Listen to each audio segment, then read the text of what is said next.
ಏನ್ ಯತ್ನಾಳ್ ಅವ್ರು ಏನು ಆರೋಪ ಮಾಡ್ತಾರೆ ಆ ಥರ 2000 ಎಕರೆ ಯಾವುದಿಲ್ಲ, ಬರೇ ವಫ್ ಆಸ್ತಿ ಇರೋದು, ಅಲ್ಲಿ 11 ಎಕರೆನೇ ಇದೆ ಅಂತ ಅವ್ರು DC ಅವರೇನೆ ವಿಡಿಯೋ ಮುಖಾಂತರ ಅವ್ರಿಗೆ ವಿಡಿಯೋ ಮುಖಾಂತರ ಹೇಳಿದ್ದಾರೆ. ಅಲ್ಲಿ ಗೊಂದಲ ಸೃಷ್ಟಿ ಆಯಿತು.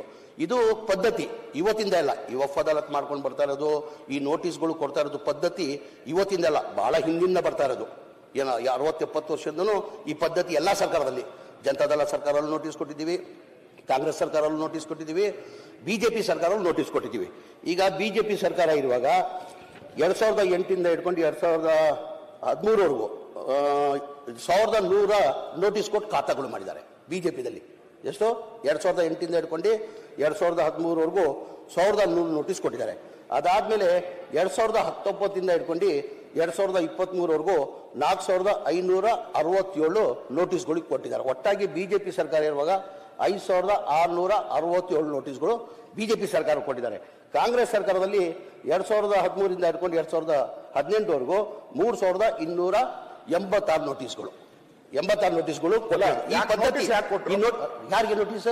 ನೋಟಿಸ್ಗಳು ಬಿಜೆಪಿ ಇದ್ದ ಕೊಟ್ಟಿರೋದು ಹೇಳ್ತಾ BJP ಸರ್ಕಾರ ಕೊಟ್ರಿ. ನೀವು ಮಾಡಿದ ಕಾನೂನಿಂದ ಹೇಳ್ತೀನಿ, ನೀವಿಲ್ಲ.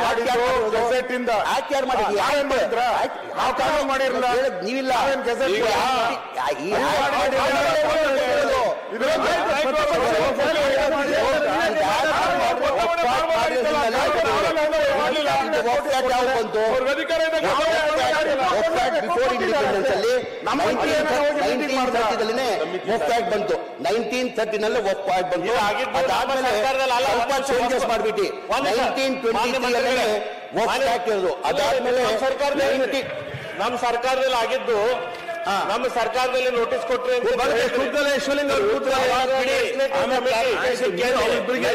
ಕಮಿಟಿಯಿಂದ ಆಗಿದ್ದು, ಸರ್ಕಾರದಿಂದ ಆಗಿದ್ದಲ್ಲ. ಲೆಜಿಸ್ಲೇಟಿವ್ ಕಮಿಟಿಯಲ್ಲಿ ಕರೆದು ಮುಖ್ಯಮಂತ್ರಿಗಳ ಇನ್ಸ್ಟ್ರಕ್ಷನ್ ಮೇಲೆ ನಾ ಮಾಡ್ತಾ ಇದ್ದೇನೆ ಅಂತ ನೀವು ಜಮೀನು ಬದಲಾವಣೆ ಆಗ್ತಾ ಇದೆ ನಿಮ್ಮ ಸರ್ಕಾರದಲ್ಲಿ. ನಮ್ಮ ಸರ್ಕಾರದಲ್ಲಿ ಹಂಗಾಗಿದ್ದಿಲ್ಲ. ಉತ್ತರ